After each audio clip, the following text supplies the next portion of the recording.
இது ஒரு anti ground base. இது ஒரு ஆன்டி கிரவுண்ட் பேஸு. அதுக்கப்புறம் இது ஒரு ஆன்டி ஏர் பேஸ் கூட. அந்த டவுன் ஹால் சுற்றி நீங்கள் விசாட் டவரால் நிரப்பணும் 4 சைடும். புரியுதா? இப்படி பண்ணுற மாதிரி, நான் பண்ணுற மாதிரி.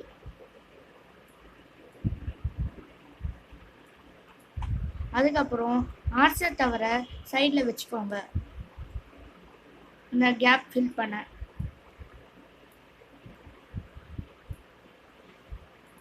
இப்போது ஆர்ச்சர் டவரை இந்த சைடு விசாட் டவர் பக்கத்தில் இப்படி 2த்தையும் வச்சுக்கோங்க. அதுக்கப்புறம் ஏர் டிஃபென்ஸ் எடுத்துன்னு வந்து இந்த ஆர்ச்சர் டவர் பக்கத்தில் ஒன்று, இந்த ஆர்ச்சர் டவர் பக்கத்தில் ஒன்று, இந்த ஆர்ச்சர் டவர் பக்கத்தில் ஒன்று, இந்த ஆர்ச்சர் டவர் பக்கத்தில் ஒன்று வச்சுக்கோங்க.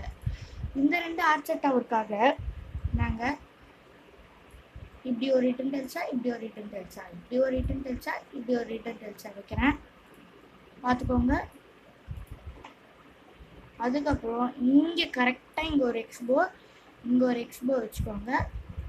செம்ம சேஃப்டியாக இருக்கும். நீங்கள் கிரவுண்ட் வெறும் கிரவுண்ட் கூட வச்சுக்கலாம், வெறும் ஏர் கூட வச்சுக்கலாம், அது உங்கள் இஷ்டம். இங்கே ஒரு ஆஷ் பேப்பர் வச்சுக்கோங்க, இப்படி வச்சுக்கோங்க. இப்படி ஒரு ஆஷ் பேப்பர் வச்சுக்கிட்டு இப்படி ரொட்டேட் பண்ணி ஃபுல் கிரவுண்டை மேனேஜ் பண்ணுற மாதிரி இப்படி தள்ளி விடுற மாதிரி வச்சுக்கோங்க. இங்கே வந்து பாம் டவர் வச்சுக்கோங்க.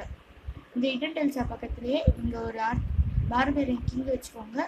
இந்த ஆர்ச்சர் டவர் பக்கத்துலேயே இங்கே ஒரு ஆர்ச்சர் குயின் வச்சுக்கோங்க.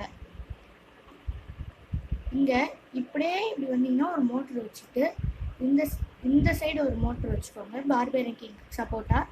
இந்த இடத்துல ஒரு மோட்ரு வச்சுக்கோங்க. இந்த இடம் ஒரு ஆர்ச்சர் குயினுக்கு சப்போர்ட்டாக ஒரு மோட்ரு வச்சுக்கோங்க. கேனனையும் எக்ஸ்போக்கு சப்போர்ட்டாக வைங்க. ஏன்னா எக்ஸ்போ ஃபஸ்ட்டு அழிஞ்சு போயிடுச்சுன்னா உங்களுக்கு இதுவே வராது. என்னோட ஒரு கேனன் அப்கிரேடிங்கில் இருக்குது, அதனால் இந்த கேனன் மட்டும் ரெட் கலரில் வரும், அதை கண்டுக்காதீங்க. அதுக்கப்புறம் இந்த ஏர் ஸ்வீப்பர் பக்கத்தில் ஒரு கேனன் எக்ஸ்ட்ரா வச்சுக்கோங்க. அதுக்கப்புறம்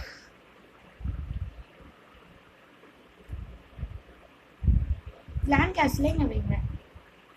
ஃபுல்லாக என்ன வால் லெவல் மேக்ஸ் வைக்காதீங்க, கொஞ்சம் வால் லெவல் கம்மியாகவே வைங்க. இப்படி நல்லா பில்ட் பண்ணிக்கோங்க.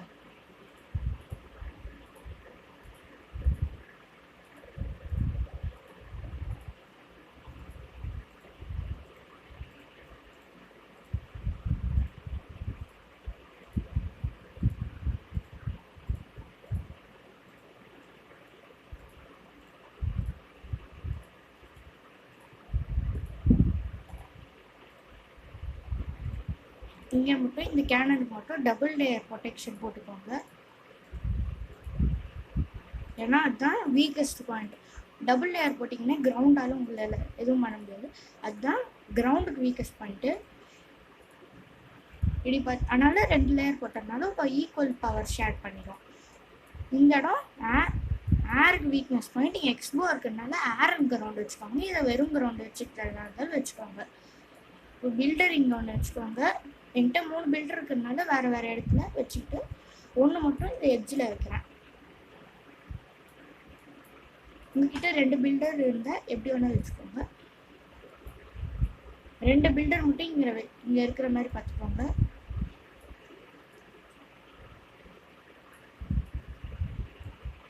இப்படி எல்லா ஸ்டோரேஜையும் இதையும் பண்ணிவிடுங்க சுற்றி. உங்களுக்கு இதனால் கோல்டு போகும்னு உங்களுக்கு யோசனையாக இருக்கும். எப்போவுமே கிளான் கேசல் ரூப் வச்சுக்கிட்டீங்கன்னா உங்களுக்கு கோல்டும் போகாது, எலிக்ஸாரும் போகாது. எப்போவுமே கிளான் கேசல் ரூப்பாக பலூனை வச்சுக்கோங்க, அதுதான் பெஸ்ட்டு. அது டிராகன் வச்சு அட்டாக் பண்ணால் உங்களுக்கு எக்ஸ்போ அதுக்கு சப்போர்ட்டாக இருக்கும். எக்ஸ்போ அது இதுன்னு நம்ம வச்சுருக்கோம், புரியுதுங்களாங்க? இப்படின்னு அரேஞ்ச் பண்ணிக்கிட்டே வாங்க. ஆர்மி கேம்பை கொஞ்சம் தூரமாக போய் வச்சுக்கோங்க, ஏன்னா அது இடத்த சூப்பராக அடைக்கும். அதனாலே மோஸ்ட் ஆஃப் த பேர் வந்து வெளில வைக்கிற மாதிரி இருக்கும் மீதி இதை.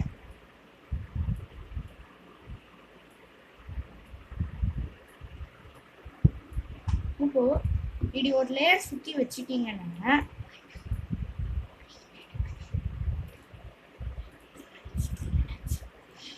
இப்படி வால்ஸை சுற்றி வச்சிருங்க.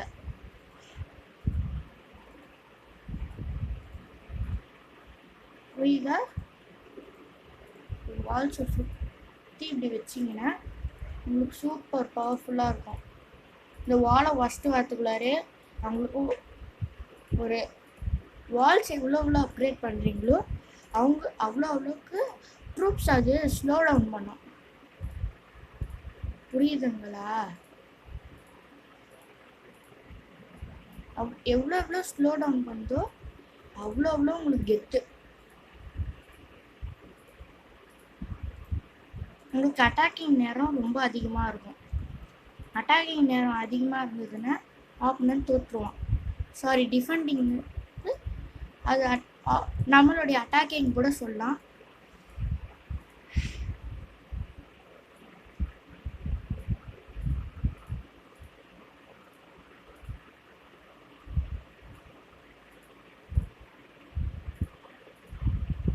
ஓகேங்களாங்க.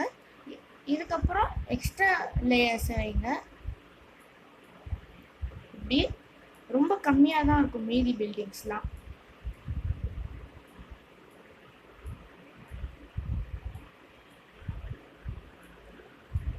நான் நெக்ஸ்ட் வீடியோவில் உங்களுக்கு நீங்கள் ஸ்ட்ராட்டஜி சொல்ல போகிறேன்.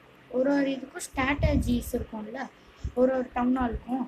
அந்த மாதிரி டவுன் ஹால் பேஸ்டு ஸ்ட்ராட்டஜிஸ் உங்களுக்கு சொல்லி வைக்க போகிறேன். ஓகே, நீங்கள் 3 பாம்பு இப்படி அரேஞ்ச் பண்ணிடுங்க. இங்கே ஸ்கெலிட்டன் ட்ராப்பை ஏரை ஃபேஸ் பண்ண மாதிரி வச்சுக்கோங்க. இங்கே ஒரு பாம்பு, இங்கே ஒரு பாம்பு, இங்கே ஒரு பாம்பு வச்சுக்கோங்க. அதுக்கப்புறம் வாலை முடிஞ்ச அளவுக்கு பில்ட் பண்ணுங்க எங்கெல்லாம் வைக்க முடியுமோ.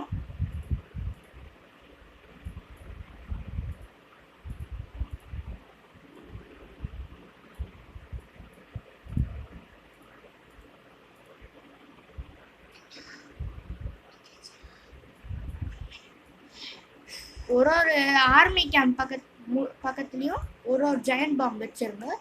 அது உங்கள் ஆப்போனன்ட் ட்ரூப்ஸை சூப்பராக ஸ்லோ டவுன் பண்ண வைக்கும். அதுக்கப்புறம் விசார்ட் டவர் பக்கத்தில் இருக்கிற இடத்துல ஏர் மைன்ஸை வச்சு நிரப்புங்க ஃபுல்லாக. அட் அ டைமில் போய் வெடிச்சதுன்னா ஒரு ஏர் படையே காலி ஆகிடும். புரியுதா?